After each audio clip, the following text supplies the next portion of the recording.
Hello everyone, welcome here to Geo Pathfinders. आज का जो हमारा टॉपिक है वो है द्वीपीय समूह। हम इंडियन ज्योग्राफी की इस सीरीज़ में आज हमारा ये लास्ट टॉपिक है भौतिक प्रदेश में। उससे पहले हमने 5 भौतिक प्रदेश के बारे में चर्चा की थी। सबसे पहले हिमालय, देन आफ्टर उत्तरी विशाल मैदान, देन प्रायद्वीपीय पठार और तटीय मैदानी प्रदेश। उसके बाद हमने तटीय मैदानी प्रदेश के बारे में 5th जो हमारा टॉपिक था उसके बारे में हमने बात की। और तटीय मैदानी प्रदेश से पहले हमने बात करी थी मरुस्थलीय प्रदेश के बारे में। आज हम चर्चा कर रहे हैं द्वीपीय समूह के बारे में। जब हम द्वीप की बात करेंगे तो उसे हम 2 पार्ट में डिवाइड कर लेंगे। तट के जो निकटवर्ती द्वीप हैं और तट से जो दूरस्थ द्वीप हैं। सबसे पहले हम बात करेंगे निकटवर्ती द्वीप समूह की, जिन्हें ये जो द्वीप के नेम दे रखे हैं ये हमारे हैं तट के निकटवर्ती द्वीप। सबसे पहले अगर मैं बात करूँ शॉर्ट द्वीप उड़ीसा के तट पर है। व्हीलर द्वीप, इसका जो नामकरण है अब चेंज कर दिया गया है, डॉक्टर एपीजे अब्दुल कलाम द्वीप।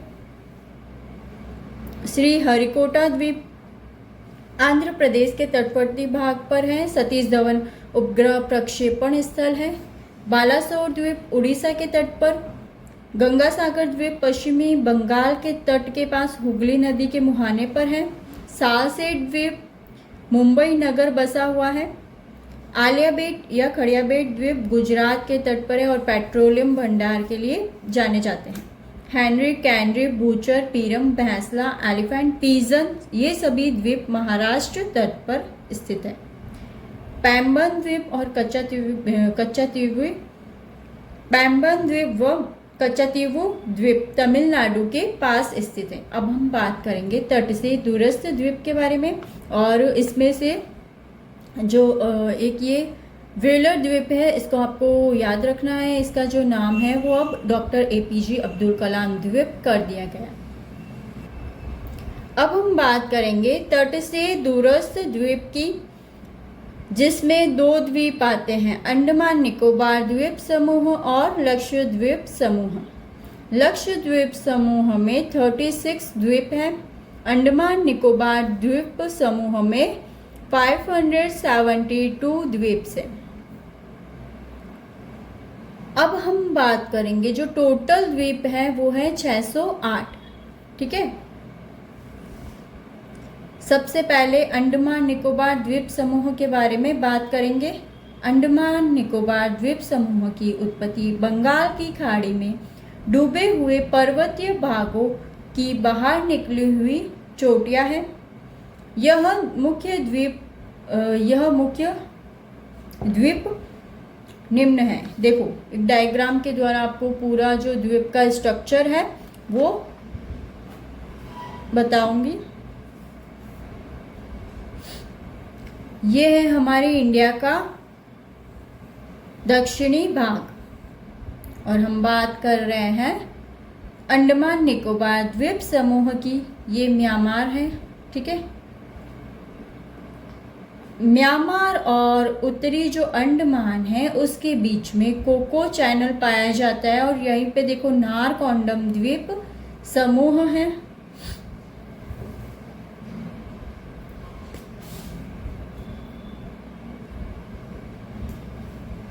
और यह जो नारकोंडम द्वीप समूह है यह मृत ज्वालामुखी का उदाहरण है। उत्तरी अंडमान की सबसे जो ऊंची चोटी है वो है सैंडल पीक 738 मीटर।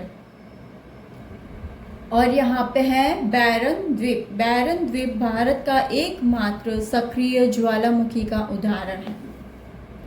उसके बाद दक्षिणी अंडमान और छोटा अंडमान। दक्षिणी अंडमान में पोर्ट ब्लेयर,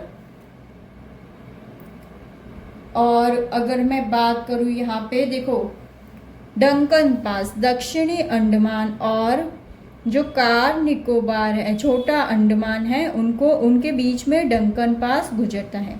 दक्षिणी अंडमान और छोटा अंडमान के बीच से डंकन पास गुजरता है। कोको चैनल याद रखना, म्यांमार और जो उत्तरी अंडमान है उन दोनों के बीच में कौन सा चैनल है, कोको चैनल। और 10 डिग्री चैनल की अगर मैं बात करूं तो 10 डिग्री चैनल अंडमान व निकोबार द्वीप समूहों को अलग करता है या छोटा अंडमान व कार निकोबार के बीच में स्थित है। ठीक है, 10 डिग्री चैनल अंडमान निकोबार द्वीप समूह को अलग करता है और छोटा अंडमान कार निकोबार के बीच में स्थित है 10 डिग्री चैनल। उसके बाद एक और चैनल आता है ग्रैंड चैनल। ग्रैंड चैनल बड़ा निकोबार और सुमात्रा जो कि इंडोनेशिया में है के बीच में स्थित है। सुमात्रा और बड़ा जो निकोबार है इन दोनों के बीच में ग्रैंड चैनल स्थित है। बड़ा निकोबार की सबसे ऊंची चोटी है माउंट व्हीलर 642 मीटर। ठीक है, तो ये था हमारा अंडमान निकोबार द्वीप समूह। और अगर बात करूँ मैं अंडमान निकोबार द्वीप समूह में कौन सी जनजातियाँ पाई जाती है, तो यहाँ पे जारवा, ओगे, सेंटिनल और शोम्पेन जनजातियाँ निवास करती हैं। और 2014 में लोकसभा चुनाव में पहली बार शोम्पेन जनजाति द्वारा मतदान किया गया था। ठीक है, इसके अलावा मैंने आपको बता ही दिया है ये जो सैंडल पीक है वो उत्तरी अंडमान की सर्वोच्च चोटी है। और अब हम आगे बात करेंगे लक्षद्वीप समूह की। लक्षद्वीप समूह के बारे में चर्चा करने से पहले मैं आपको कुछ ऐसे द्वीप के नाम बताऊंगी जिनके नाम परिवर्तन हुआ है। रॉस द्वीप का नाम बदलकर नेताजी सुभाष चंद्र बोस द्वीप कर दिया गया है। इससे पहले मैंने आपको एक और द्वीप बताया था जिसका नाम बदलकर एपीजे अब्दुल कलाम किया गया था। ठीक है, सेकंड है नील द्वीप, इसका नाम परिवर्तन करके शहीद द्वीप कर दिया गया। और हैवलॉक द्वीप का नाम परिवर्तन करके स्वराज्य द्वीप कर दिया गया है। अब हम बात करेंगे लक्षद्वीप समूह के बारे में। सबसे पहले अगर उत्पत्ति की बात करें तो यहाँ पे जो प्रवाल पाए जाते हैं उनके द्वारा निर्मित द्वीप है लक्षद्वीप समूह। ठीक है, अब हम बात करेंगे लक्षद्वीप समूह का नामकरण 1973 में भारत सरकार द्वारा लक्षद्वीप रखा गया। मिनिकॉय द्वीप लक्षद्वीप समूह का सबसे बड़ा जो द्वीप है वो है मिनिकॉय द्वीप। 8 डिग्री चैनल मिनिकॉय व मालदीव को अलग करता है। इसके अलावा 11 डिग्री चैनल लक्षद्वीप समूह को 2 भागों में बांटता है, कन्नोरे व अमीन द्वीप समूह के रूप में। यहाँ पे देखो अमीन द्वीप और कन्नोरे द्वीप इसके बीच में है 11 डिग्री चैनल। ये है मिनिकॉय और ये रहा मिनिकॉय। ठीक है, मिनिकॉय और मालदीव को डिवाइड करने वाला है 8 डिग्री चैनल। लक्षद्वीप में सर्वाधिक नारियल व ताड़ के वृक्ष पाए जाते हैं और यहाँ 90% जनसंख्या जो है मुस्लिम धर्म की है, जो एसटी की है। यहाँ पर्यटन का विकास हुआ है, इसे सैलानियों का स्वर्ग भी कहा जाता है। इसके अलावा पिटली द्वीप पर एक पक्षी विहार है।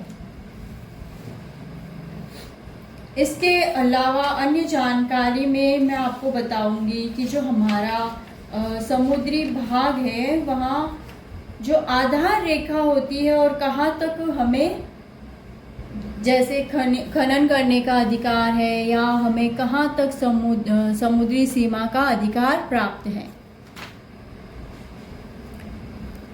ये जो पार्ट आप देख रहे हैं ये भारत का दक्षिणी पार्ट है, इसके नीचे हिंद महासागर है। ठीक है, ये वाला सारा पार्ट जो नीचे वाला पार्ट है वो हिंद महासागर का है। ठीक है, अगर मैं बात करूँ 1 नॉटिकल मील की तो 1 नॉटिकल मील में 1.824 किलोमीटर्स होते हैं। सबसे पहले हमें ये समझना है कि आधार रेखा क्या होती है। तट तटवर्ती भाग के कटे फटे भागों को मिलाने वाली सीधी रेखा को आधार रेखा कहा जाता है। अब हम बात करेंगे सीमांत सागर या क्षेत्रीय सागर के बारे में। ये जो पार्ट आप देख रहे हैं सीमांत और सीमावर्ती सागर, ठीक है।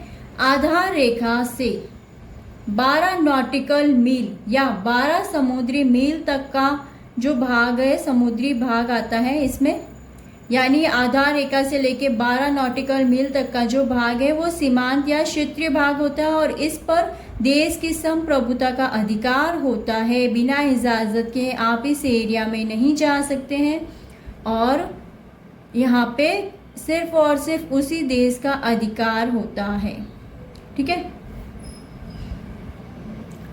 इसके बाद जब हम आगे वाले पोर्शन की बात करेंगे तो आएगा अविच्छिन्न जलीय भाग, ठीक है। अविच्छिन्न जलीय भाग क्षेत्रीय सागर की सीमा से 12 नॉटिकल मील समुद्र की और यानी आधार रेखा से 24 मील, ठीक है। हमने जो सीमांत रेखा पढ़ी थी वो आधार रेखा से 12 नॉटिकल थी, ठीक है। और अगर हम इस क्षेत्र से यहाँ आगे 12 नॉटिकल और बढ़ जाते हैं तो वो अविच्छिन्न जलीय भाग होगा और अगर आधार रेखा से पूछा जाए तो 24 समुद्री मील।